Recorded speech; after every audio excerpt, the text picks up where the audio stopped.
বাংলাদেশি রিশাদ আফগানিস্তানের রশিদকেও যেন হার মানিয়েছে। আমরা ওর বল খেলতেই পারলাম না।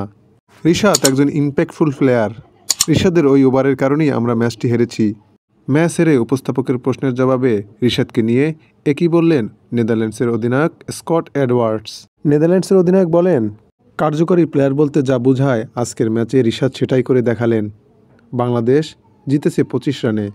তবে ম্যাচের টার্নিং পয়েন্ট যদি বলা হয় তাহলে রিশাদের তৃতীয় ওভারের ওই 2 উইকেটই আমাদের ম্যাচ হারিয়েছে।